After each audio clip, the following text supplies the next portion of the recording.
We're Batman at 89.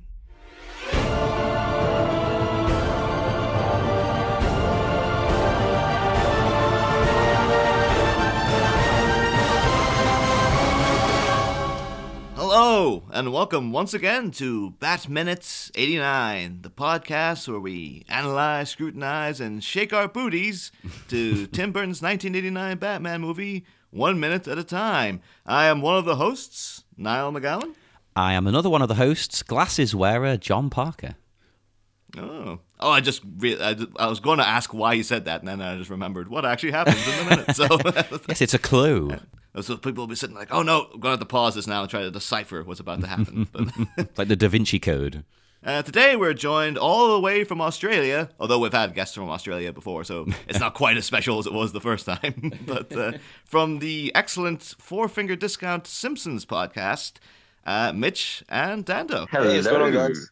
Yo, thanks for joining us. Like, actually, Four Finger Discount was one of the shows that got me, like, when I first started getting into podcasts. That was one of the first shows I subscribed to way back when. So you're partially responsible for this entire mess, basically.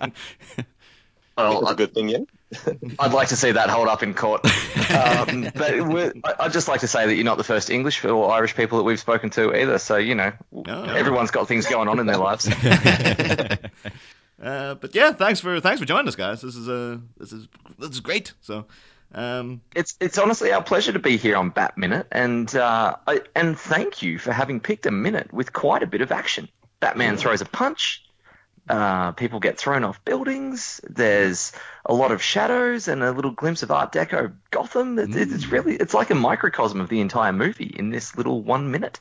Oh well, I'm happy you're like. I wasn't too sure when oh, this is the minute they'll be getting. I'm like, oh, I don't like this one because it's literally right before like some of the biggest events of the whole movie. So it's like, well, I guess it's kind of like a Joiner minute, but it's good to if you're happy with it, that's great. No, I agree with your point of view. Actually, it is kind of like a microcosm of the whole film. You get a bit of everything. You've got all the major players here.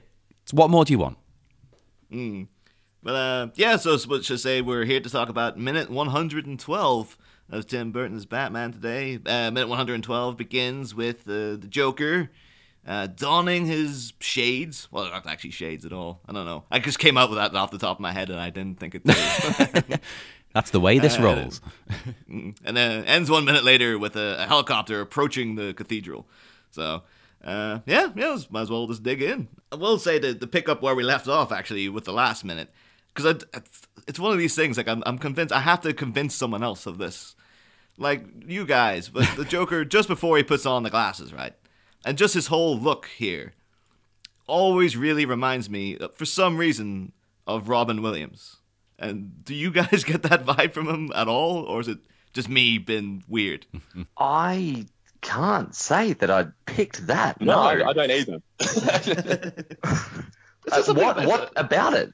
It's the way he's talking that whole, like, there's more than a minute before, but he's going to go, how childish can you get? It's the fact that the hair is flopped down in the middle. It kind of just reminds me of Robin Williams for some reason. Just the energy of Williams, or? It was more just that he physically, it looks less like Jack Nicholson, and he looks the least like Jack Nicholson in that moment. And for some reason, when I was a kid, I just thought, like, I almost had a kind of, like a brain blip of, did they get Robin Williams in for this shot? And he's just here for these 2 seconds of film or something? But I can see it. I think he looks like him. I get where you're coming from. And as we've talked about before, Robin Williams was, of course, up for the part. I think we talked about that last minute, actually, didn't we? I'd like to think the opposite happened to get Robin to sign on for the role of Genie in Aladdin. Just, Mr. Aladdin, sir, what will your pleasure be? Oh, my God. It's been brilliant to hear. I need to live in an alternate universe. Let's visit the mirror universe, Niall, where that happened. I'm actually kind of thinking, though, because there is a bit in Aladdin where he morphs into Jack Nicholson for, like, a line. There is, actually, you're right, yeah. I was wondering if there was any spite on set that day, where like that was like the cleanest take they could get, where he wasn't like, doing a really mocking like, oh, that asshole Jack Nicholson. Just I think it was like, oh, this is the best we could get. We could get that one line out of him, and then he refused to do the rest. We've uncovered the truth. Have they released an Aladdin DVD yet with all of the Genie outtakes? All Williams outtakes? I have a feeling it'll probably go on for so long that you couldn't fit it on a DVD or something. It's like, yes, there's 500 hours of footage of him just improving. Yeah, I don't think they put a lot of them on, do they, on the DVDs? You can get them on YouTube and things. They were working on one after Robin passed away. There was some sort of unearthed footage that they brought back out. And I think there was possibly an anniversary edition will be coming out, but I don't know if it's actually happened yet. Someone should do one. Someone should do one where they insert it back into the movie, like they did with Twin Peaks and the extras of that they took out. So just do like 20 long cut of that movie. It would be fantastic. It would be excellent. It would be weird though, because there'd be no animation for it, so it'd have to be like keep cutting to Robin Williams standing in a recording booth, and all these like surly technicians are sitting around watching him, going like, this is supposed to be done like half an hour ago. Why is he still improv?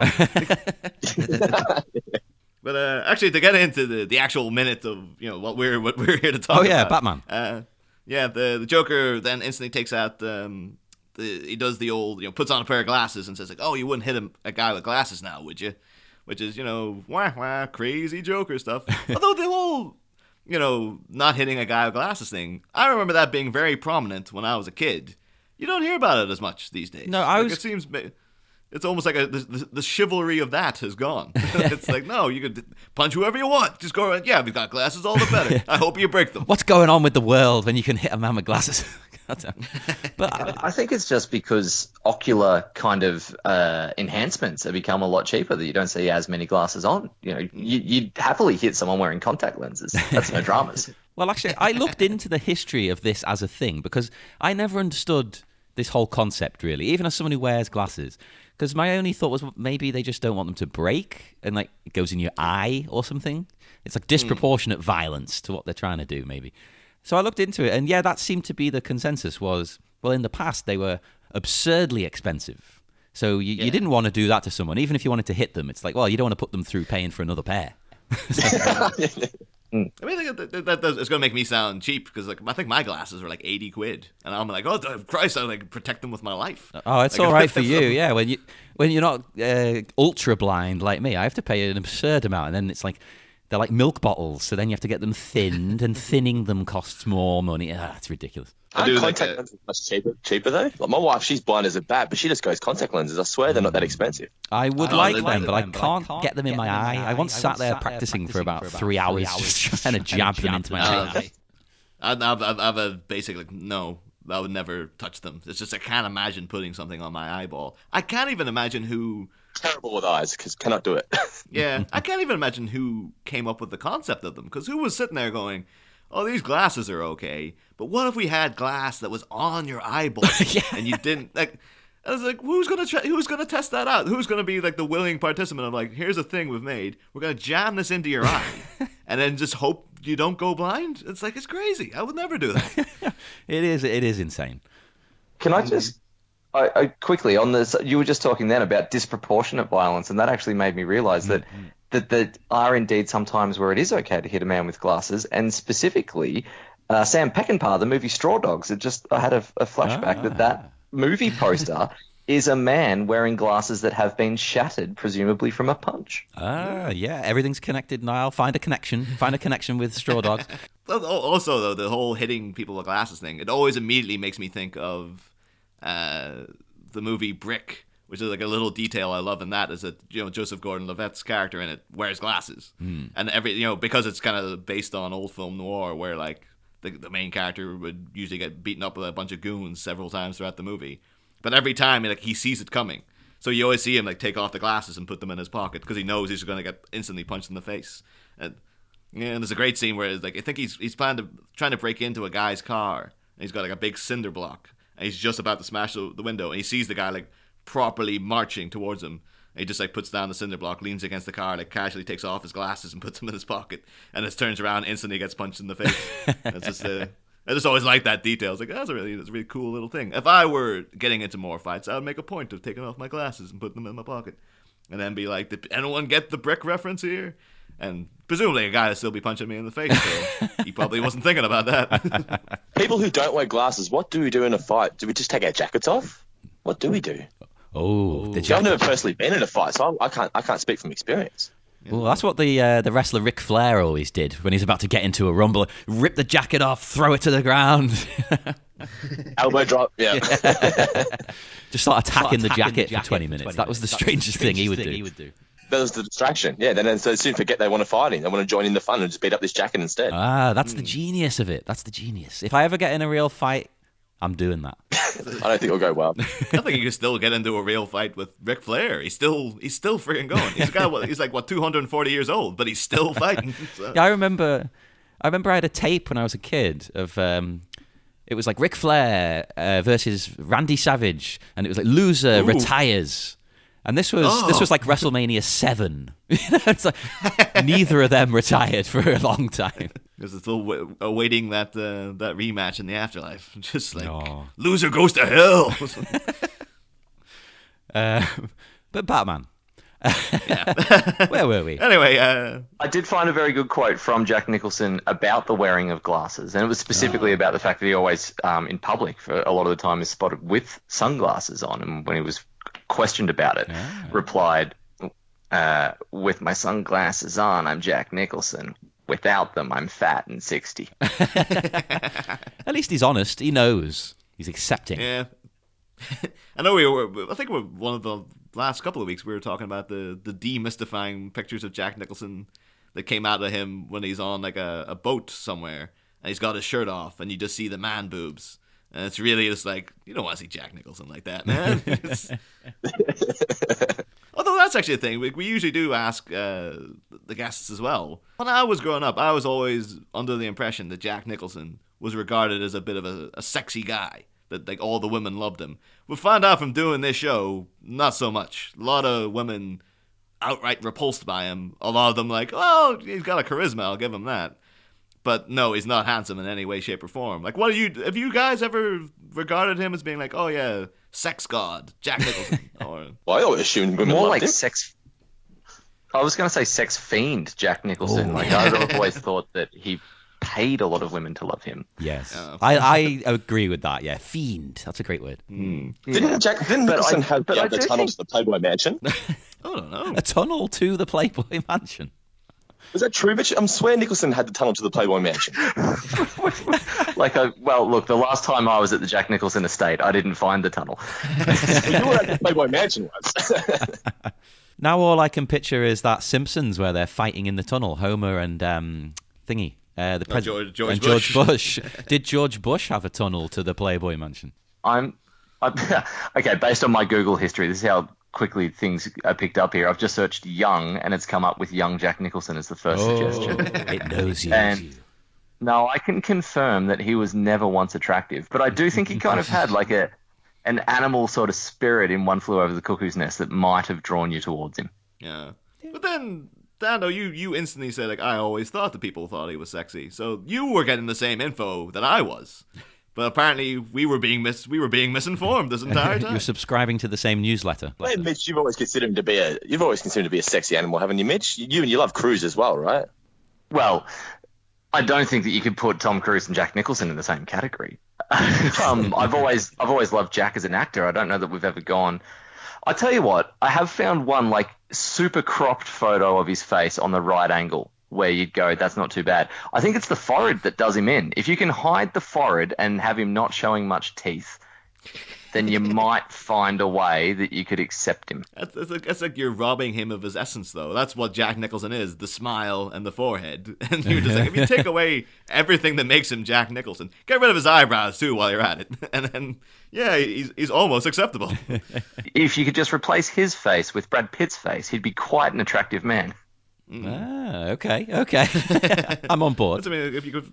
Although I remember one time seeing a reality TV show, like really late at night, was called like Give Me a Celebrity Face, and it was about people going for plastic surgery to look more like, their idols and whatnot. And there was a guy who went in to look like Brad Pitt, and it was weird because usually at the end they try to give it a positive spin, but he had all the surgery, he came out just looking like a complete puffed up wreck. And this was even after like weeks when the swelling had all gone down, and he was revealed to his family, and his mother and stuff was just crying about what he's done to his face, and because he knew it had gone wrong, he was just crying as well. and it just ended there. Oh, and Jesus.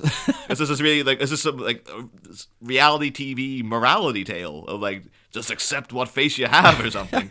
But I'm used to reality TV trying to give me like a positive, like, hey, everything's great kind of vibe. Whereas this one was like, no, not at all. This man has ruined his life now. Well, that ties into the movie though, because Joker, he's very accepting of the face he's ended up with.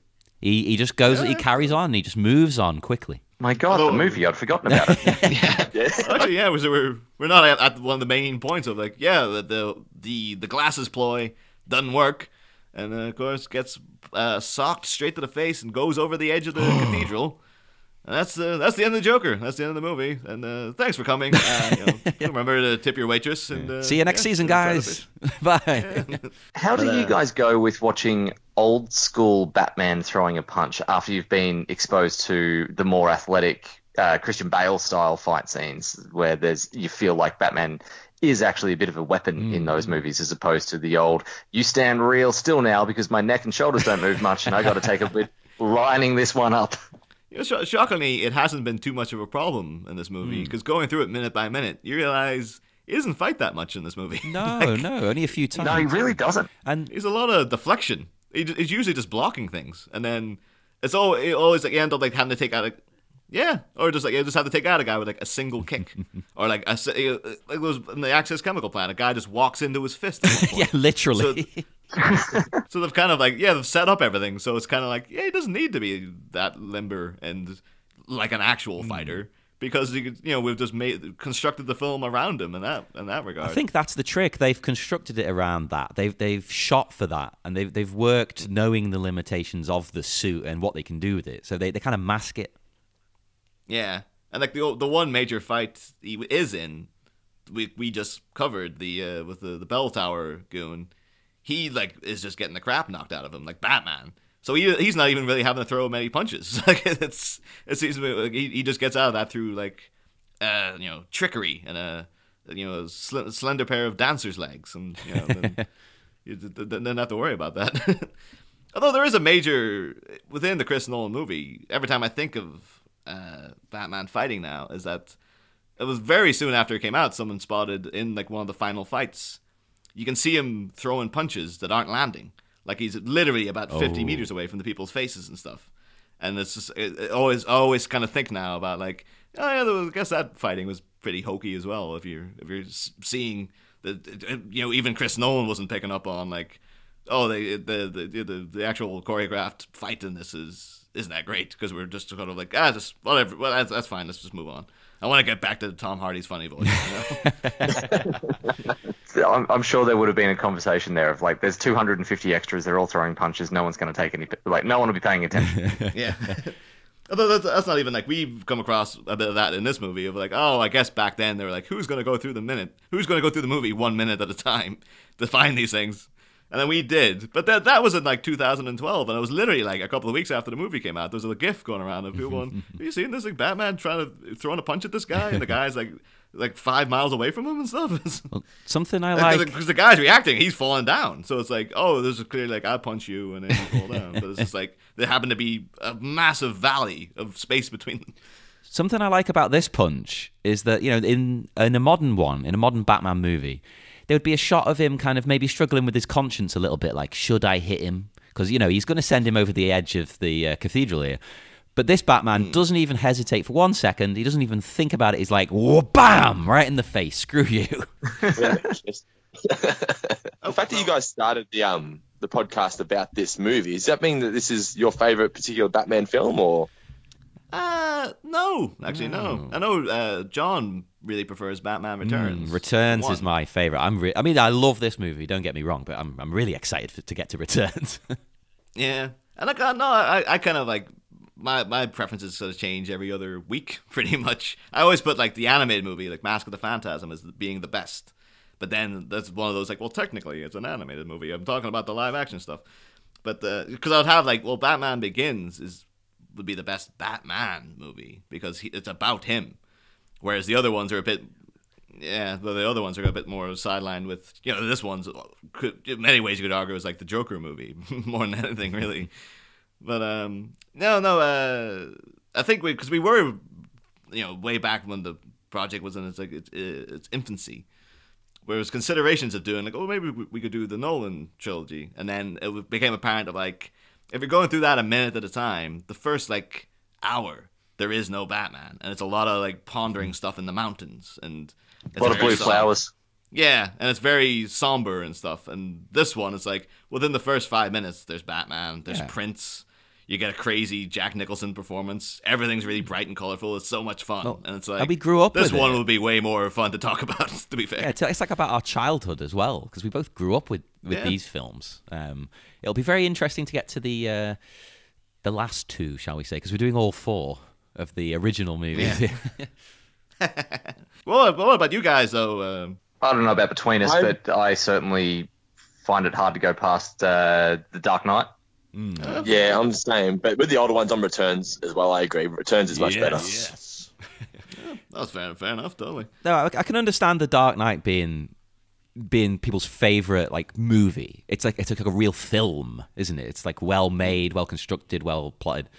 But it's not as fun. If I was to go outside of that, I have to say I've got a real soft spot for Year One, the animated film. I think Bryan Cranston does very good work in that as Commissioner Gordon, and overall it's just it's very believable the way that's all presented, and I think it's very like the same as they did very well with The Dark Knight Returns Part 1 and 2, but I just feel like they paid really good respect to the source material in Year One.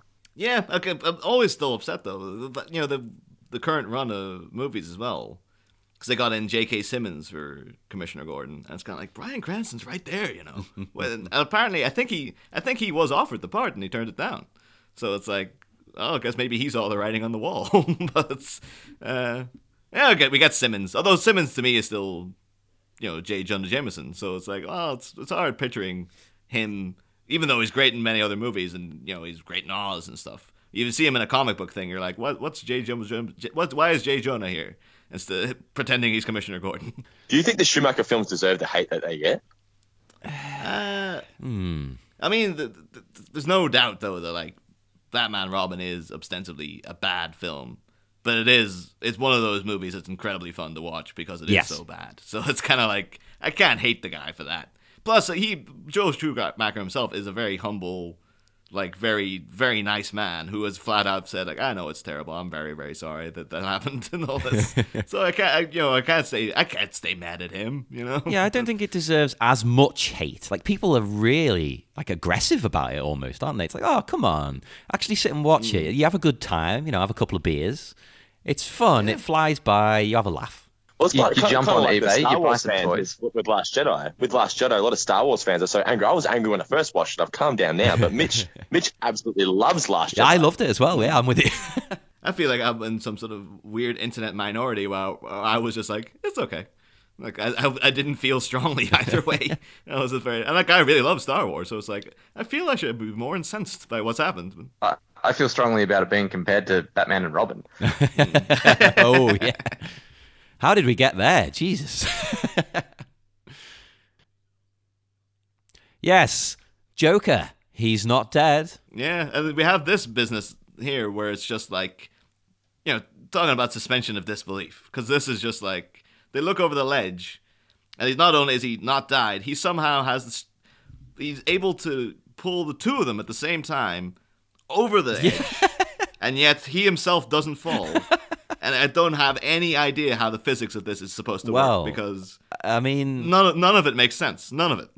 I mean, he's standing on that little ledge, but if you like reached up and grabbed someone while you were standing on that ledge, I'm pretty sure you would fall backwards. You're gone. Yeah.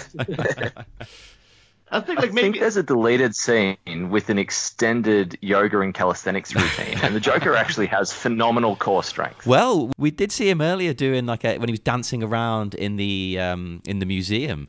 He does a pose almost like a yoga pose called Warrior 3. So that very well could have been him, you know, just stretching, getting ready. Like he does it every day. Probably the best combination of nerd knowledge and new age kind of holistic health that I've ever heard.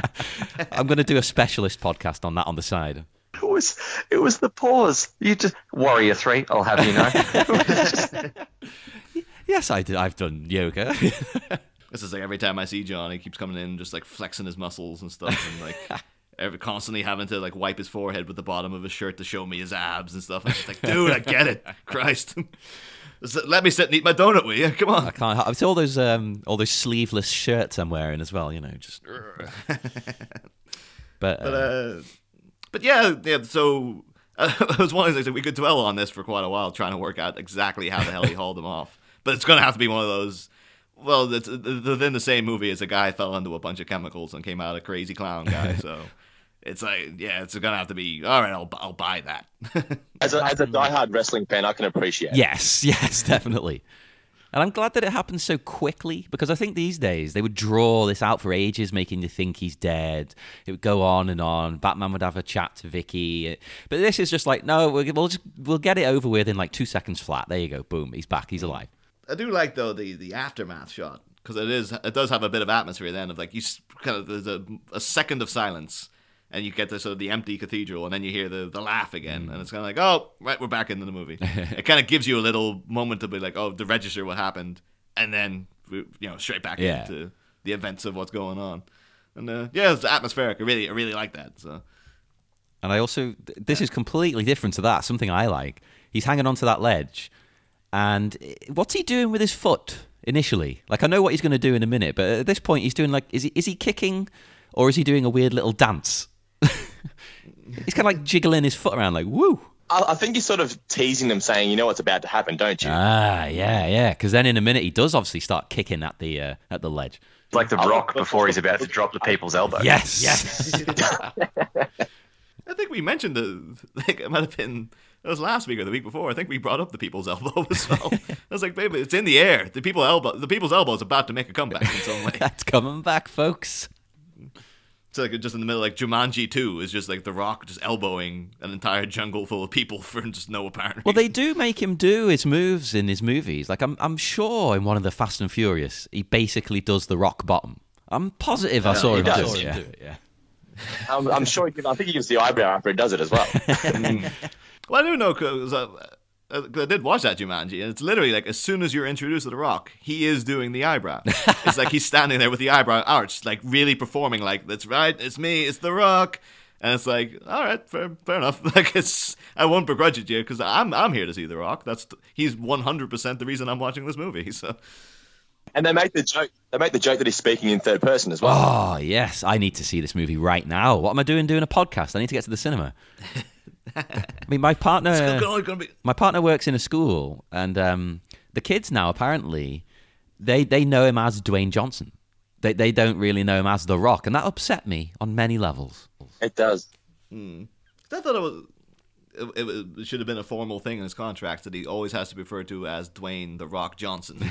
Like that's what I've been calling him for the last 20 years. So I'm going to have to insist everyone else does. I feel that was the moment wrestling fans turned on him, when he was just Dwayne Johnson, not Dwayne The Rock Johnson. Yeah. Like, you've left us, man. We made you. We made you. Like Batman made Joker, and Joker made Batman. Yeah. But anywho, so we get seeing this new predicament of the Joker towering above the two of them as they precariously dangle over the edge, and then Joker just back to doing Joker stuff, cracking jokes and whatnot. Doing the I love the look of the gargoyle. Sorry, my big problem with what's about to happen here, and I don't know if you guys have discussed it. Vicki Vale, for a reporter, not too bright.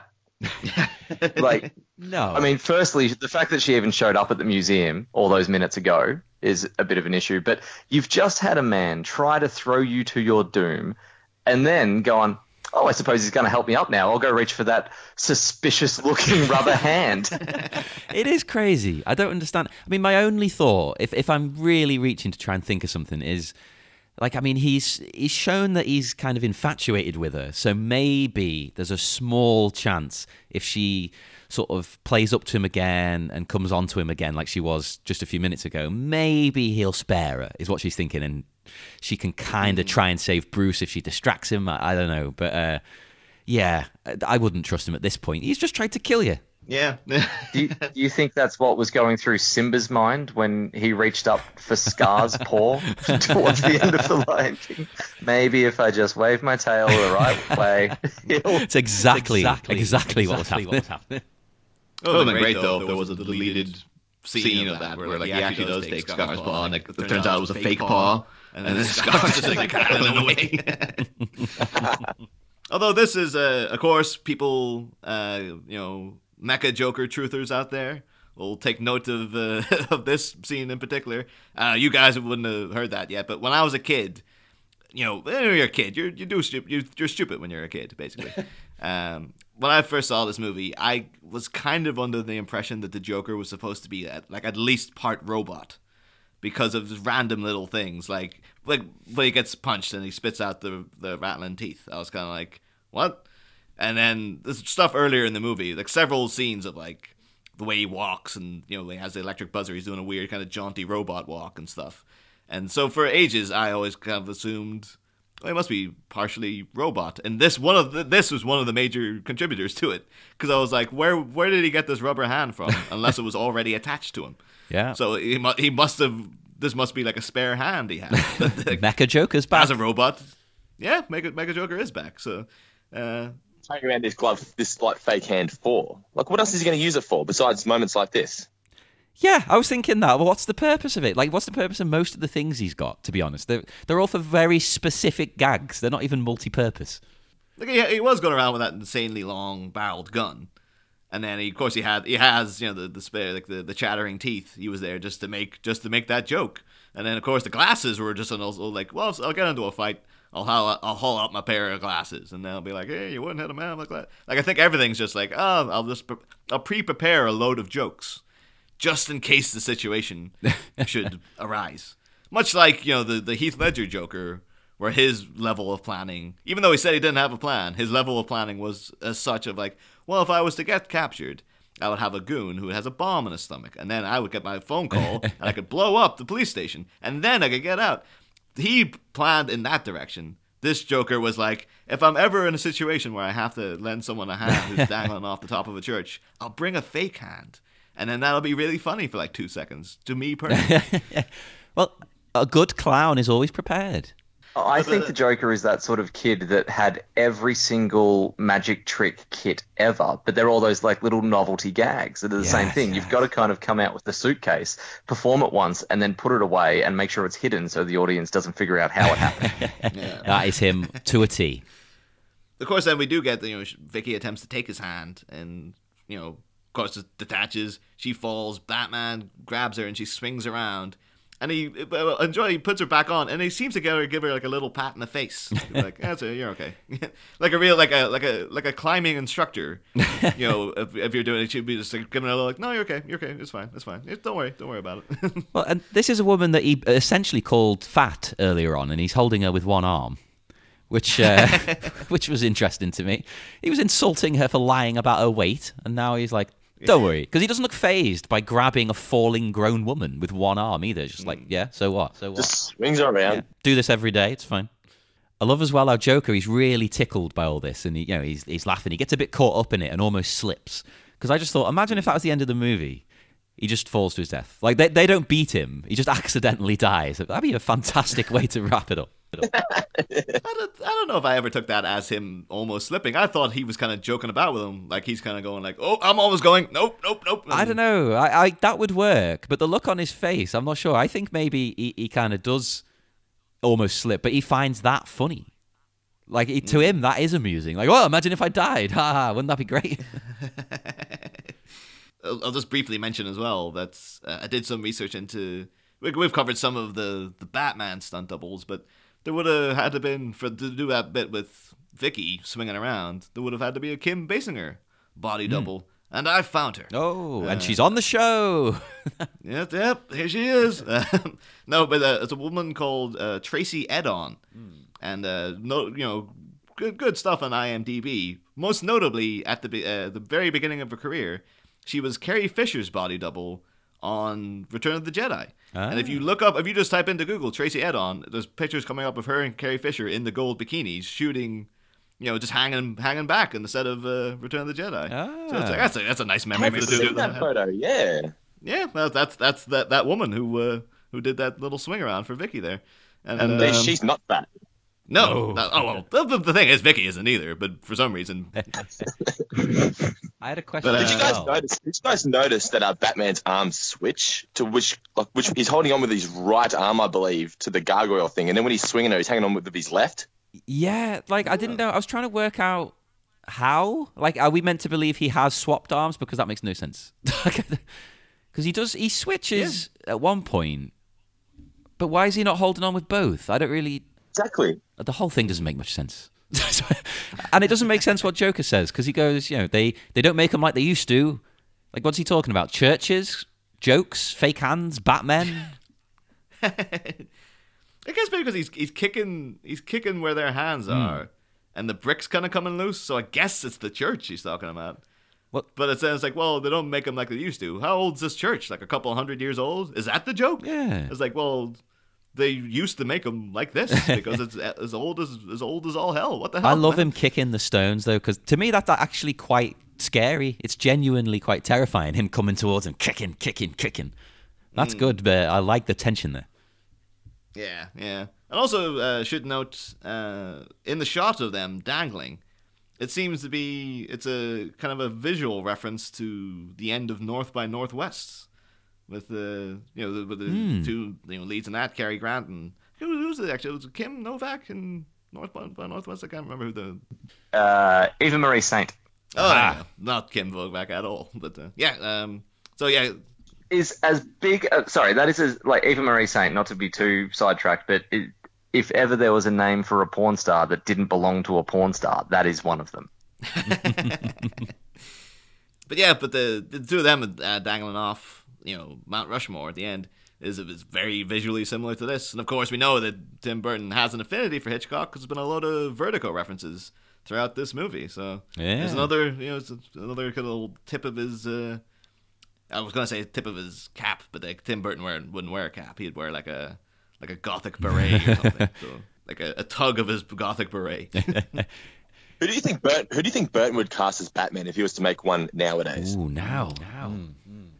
Probably just bloody Johnny Depp. Johnny Depp. Yeah, that's the thing.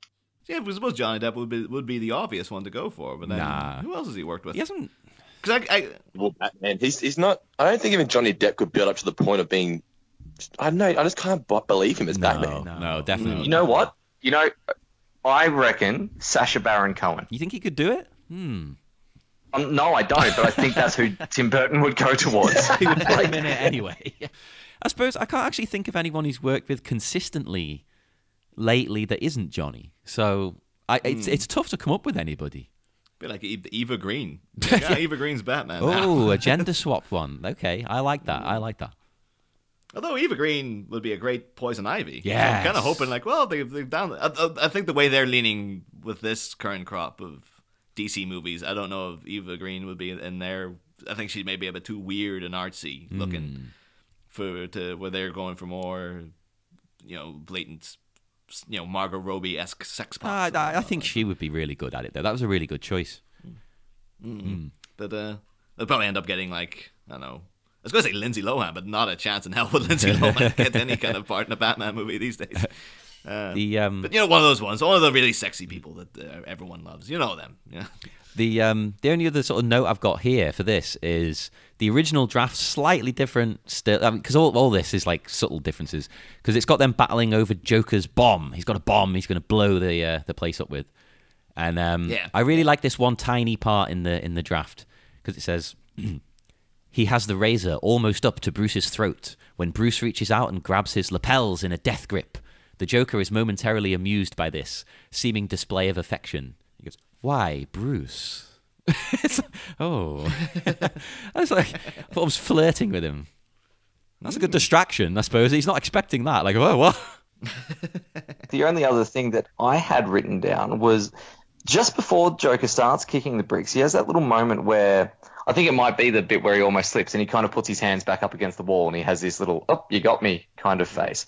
Yeah. That if you guys cast your mind back to the 1966 movie, it looks really, really similar to Frank Gorshin up against the wall in the opening credits when they do that thing where all of the villains are being caught in the spotlight.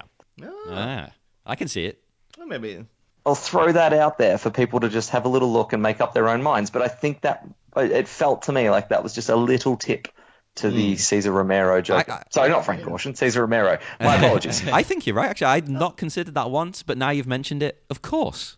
You're dead on. Yeah. I wouldn't put it past Jack Nicholson just to throw that in himself. Be like, yeah, I like that. I like that show. I like Cesar Romero. I'll throw in a little nod to him. Yeah, it makes total sense. It's just the end of the scene as well. A lot of it has a real vibe of Jack just doing what he wants, like this little dancing he's doing, and just kind of like there's even one point because he kind of ends a laugh and he has a real like woo, like it's almost as if he's like, all right, keep going. It's like it's been like I've been on the top of this church for 5 hours now, guys. It's like, no, just keep doing stuff, Jack. We'll cut this all together. Don't worry about it. This whole scene's gonna be like 40 minutes, and then it turns out it's like you use like 30 seconds of it, guys. What the hell? It was like 18 takes, and that was the best one. The only other note I have myself is just more stuff that Tracy Edon, the Kim Basinger stunt double, was in, because you did have a good old, as I said, she was Carrie Fisher's body double. She was also C-3PO's body double in Return of the Jedi, which is that's weird. Crazy. What? Yeah. What scene? I just think throughout, I guess maybe when he was in the chair, when the chair is flying and stuff. So I guess you need a stunt double to be in the suit to protect Anthony Daniels, I guess.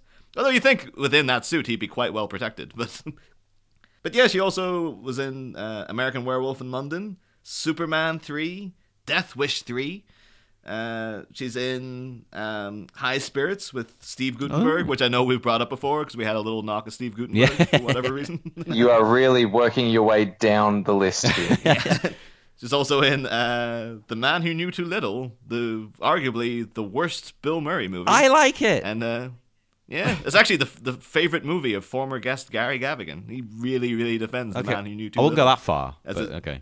But yeah, that's anyone else got any additional notes they want to chuck in about the minutes? Or no, I'm pretty much set. Yeah, all done. Before we go into the dark night, would you like to tell our good listeners where they can find you and your podcast online? I'll let you take it away, Mitch.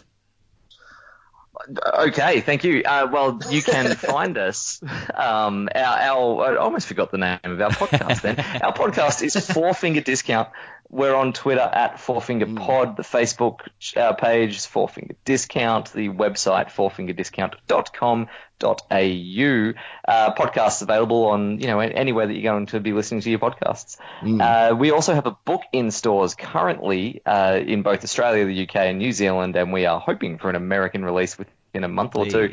That is called Homer's Odyssey, an Embiggened Simpsons Guide. It's honestly, it is quite unique as far as they sort of look back at TV shows, because as much as we're covering trivia and all that sort of stuff, it's more about what it was like growing up at that time when The Simpsons was the biggest show going around. And there's a fair bit of personal stuff in there that a lot of people have been reading and really relating to. So check that out if you're a Simpsons fan. It'll be a big kick in nostalgia. Remember when The Simpsons was huge?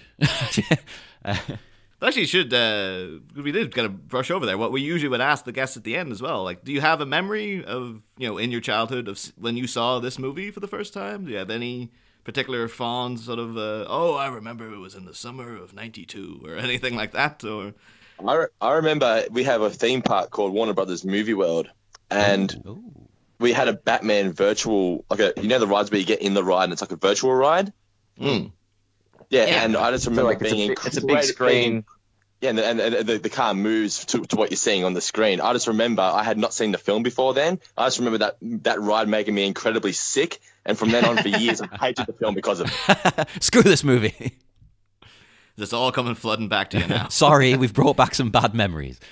I had a similar memory of that ride, but not of getting sick. Before you actually went on the ride, it was one of those ones where they had one of the theme park employees come out and do a bit of business. So, like, you queue up in the line for ages and you get in the building and then you're like in this library setting, like in Wayne Manor, and one of the theme parks comes out and one of the theme park attendants is out there and he's trying to find Alfred. Alfred's not around, and it's a lot of like, oh, which one of these books opens the secret door case, that sort of thing.